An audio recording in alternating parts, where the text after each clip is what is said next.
Doctor ortho Ayurvedic oil और capsule, अब दर्द भी घुटने टेकेगा। रायगढ़ पहुंचे सीएम विष्णुदेव साय। वित्त मंत्री ओपी चौधरी ने सीएम का किया स्वागत। जनप्रतिनिधियों ने पुष्पगुच्छ भेंट कर किया अभिनंदन।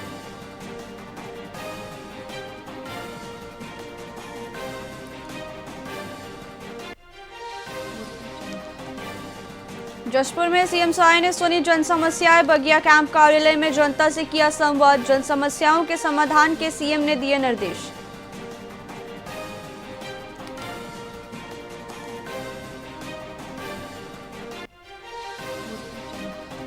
रायपुर में कारोबारी से 11 करोड़ से ज्यादा की ठगी। जमीन के नाम पर हाईटेक ठगी का आरोप। कंपनी डायरेक्टर और ब्रोकर पर गंभीर आरोप।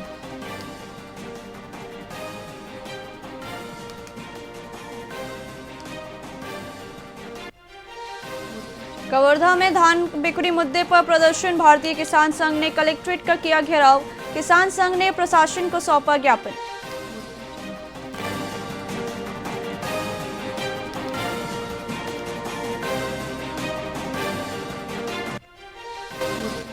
छत्तीसगढ़ में ठंड का असर बरकरार। उत्तर छत्तीसगढ़ में 2 दिन शीतलहर।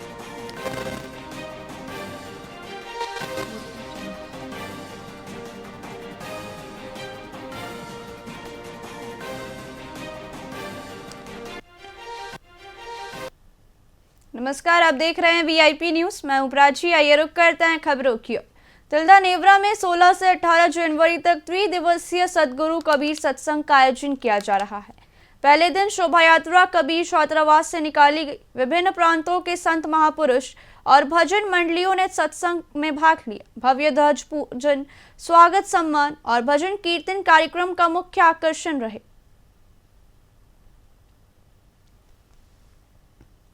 सदगुरु कबीर मौनी बाबा आश्रम ग्राम माट में आप जम्मो जन के स्वागत है। ये कार्यक्रम त्रिदिवसीय कार्यक्रम है। जैन न्योता आप स्वीकार करके कार्यक्रम में आप आया हो कर लिए सादर साधुवाद है, शाही बंदगी है। ऐसा कार्यक्रम निश्चित तौर पे बहुत ही कम आयोजन होते। ये तो हमारे रायपुर जिला के सौभाग्य है कि ये प्रथम बार काशी वाराणसी से परम पूज्य गुरुदेव अर्धनाम साहेब जी के पदार्पण हुए हैं। ये हमारे सौभाग्य है कि हमारे जिला रायपुर अंतर्गत प्रथम बार ये कार्यक्रम हुआ थे। प्रेम के साथ में चरण धोकर चरणामृत लिया और भाव प्रेम साथ के साथ में उनका सम्मान किया है।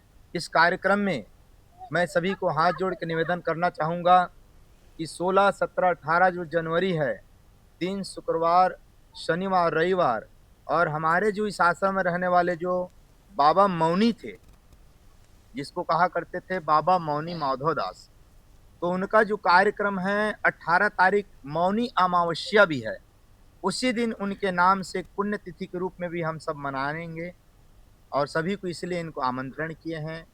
बड़े प्रेम के साथ में भक्तों ने भाग लिया है और सभी भक्तों की श्रद्धा को मैं नमन करता हूँ, प्रणाम करता हूँ। सदगुरु कबीर ऑटोमोबाइल डीलर्स एसोसिएशन द्वारा आयोजित ऑटो एक्सपो 2024 राजधानी रायपुर में 20 जनवरी से 5 फरवरी तक श्री राम बिजनेस पार्क में होगा। राज्य सरकार ने वाहनों पर रोड टैक्स में 50% की ऐतिहासिक छूट की घोषणा की है। 21 जनवरी को मुख्यमंत्री विष्णुदेव साय उद्घाटन करेंगे। यह एक्सपो छत्तीसगढ़ के ऑटोमोबाइल उद्योग और आर्थिक प्रगति के लिए नया अध्याय साबित होगा। ऑटो एक्सपो है वो श्री राम बिजनेस पार्क में हो रहा है, जिसमें लॉन्चिंग जो है 13 व्हीकल्स की लॉन्चिंग का भी लाइनअप आया हुआ है। एक वो चलेगा। उसके बाद इवनिंग में जो एंटरटेनमेंट्स हैं वो रेगुलर जैसे हर साल होते हैं। अपना डांस ट्रूप भी है और सेलिब्रिटी का भी प्लान है। वो सब अभी लाइनअप हो रहा है, वो धीरे धीरे आएगा। वो सब वैसा प्लान करके फिर हम स्टार्ट करेंगे। और फूड कोर्ट भी है, जो बहुत अच्छा फूड कोर्ट हमने अरेंज किया है कस्टमर्स के लिए, वो आएंगे। और हमारी सब कंपनीज के बड़े बड़े हेड्स वो भी ऑटो एक्सपो में, उम्मीद है सब कंपनी अपने वो हेड्स को इनवाइट कर रहे हैं, वो आएंगे और उस हिसाब से फिर हम आगे वर्किंग करेंगे।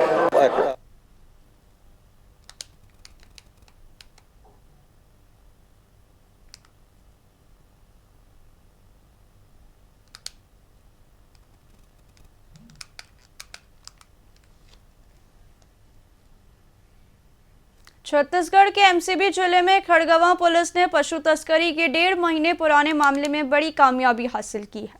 11 भैंसों की तस्करी के मुख्य सूत्रधार और पशुओं के असली मालिक को पुलिस ने घेराबंदी कर गिरफ्तार कर लिया। इस मामले में 4 आरोपी पहले ही जेल जा चुके थे, जबकि मास्टरमाइंड फरार था। थाना प्रभारी सुनील तिवारी के नेतृत्व में की गई इस कार्रवाई के बाद आरोपी को कोर्ट में पेश कर जेल भेज दिया गया है। थाना क्षेत्र में 11 नग भैंसा के पशु तस्करों के द्वारा हाँकते हुए पाए गए थे। ग्रामीणों की सूचना में पुलिस के द्वारा अपराध क्रमांक 238/25 कायम कर इसे योजना की जा रही थी। इस प्रकरण में पूर्व से 5 व्यक्ति गिरफ्तार किए जा चुके थे। प्रकरण में एक अन्य आरोपी सलीम जो लगातार फरार चल रहा था, जिसे कल मुखबिर से सूचना प्राप्त हुई कि ये श्रीनगर क्षेत्र में घूम रहा है, तो पुलिस ने सूचना के आधार पर उसको गिरफ्तार किया है। और पूछताछ पर यह बताया कि उक्त मवेशी 11 को ये पुतना बाजार ले जाकर वहाँ बिक्री करता, तो उसी आधार पर इसे गिरफ्तार कर न्यायिक रिमांड भेजा है। मुंगेली के पुराना बस स्टैंड स्थित अपोलो फार्मेसी के अवैध निर्माण पर प्रशासन का बुलडोजर चला। राजस्व, नगरपालिका और पुलिस की संयुक्त टीम ने मिलकर इस कार्रवाई को अंजाम दिया। नगरपालिका द्वारा पूर्व में नोटिस दिए जाने के बावजूद अतिक्रमण नहीं हटाया गया था, जिसके बाद आज सख्त कदम उठाया गया। थोड़े ज्यादा एरिया में ही इनके द्वारा अतिक्रमण करके बनाया गया है, तो जितने के अनुज्ञा में नहीं उतने भवन को छोड़ के जो अतिक्रमण किया जा रहा है उसको बेदखली आदेश के लिए मुख्य नगर पालिका अधिकारी द्वारा आदेश दिया गया था, तो उसी के आधार पर कार्रवाई की जाएगी। देखिए, हमारे नगर पालिका क्षेत्र मुंगेली का जो वार्ड क्रमांक 2 है, इसमें श्रीमती रुचि जैन के द्वारा दुकान का निर्माण किया गया है। उनके द्वारा नगर पालिका से 592 वर्ग फीट भूतल और 592 वर्ग फीट प्रथम तल पर अनुज्ञा ली गई है। उनको शिकायत प्राप्त होने पर हमने जब इंस्पेक्शन कराया तो 937 वर्ग फीट पर निर्माण पाया गया। इनके द्वारा एक तो कि जो स्वयं की भूमि है 732 वर्ग फीट है, तो स्वयं के भूमि से भी ज़्यादा निर्माण उन्होंने किया हुआ है। साथ ही नजुल की भूमि पर भी अतिक्रमण करके निर्माण किया है। पर पुराना बस स्टैंड के पास रुचि जैन के स्वामित्व में एक नजुल भूमि थी, जिन पर अनुज्ञा दी गई थी। उस अनुज्ञा से अतिरिक्त यहाँ पर निर्माण किया गया था, उस पर अतिक्रमण की कार्यवाही राजस्व प्रशासन, नजुल और नगर पालिका के अमला के साथ उस अतिक्रमण को हटाने की कार्रवाई की जा रही है।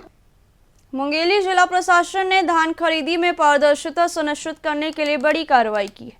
कलेक्टर कंदन कुमार के नेतृत्व में संयुक्त टीम ने विभिन्न राइस मिलों पर छापेमारी कर कस्टम मिलिंग में गंभीर अनियमितताएं पकड़ी। इस दौरान 14 राइस मिलों को सील कर दिया गया और 12,000 क्विंटल से अधिक अवैध धान जब्त किया गया। प्रशासन ने स्पष्ट चेतावनी दी है कि धान खरीदी में फर्जीवाड़ा करने वालों के खिलाफ सख्त कानूनी कार्रवाई जारी रहेगी।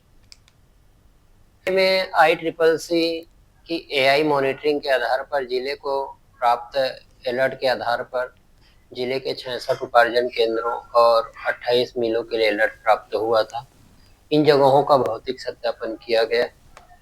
19 राइस मिलों का अभी तक सत्यापन की कार्रवाई की गई है। इसमें से 14 राइस मिलों को कस्टम मिलिंग एक्ट के आधार पर स्टॉक वेरिएशन के आधार पर इसको सीलिंग की कार्रवाई की गई है और समितियों की भी जांच की जा रही है। और अभी तक 21 वाहन जो ओवरलोडिंग के लिए प्रयुक्त किए गए थे उसको मोटर व्हीकल एक्ट के तहत जब्ती की कार्रवाई की गई है। फिलहाल खबरों में इतना ही। देखते रहिए VIP न्यूज़। नमस्कार।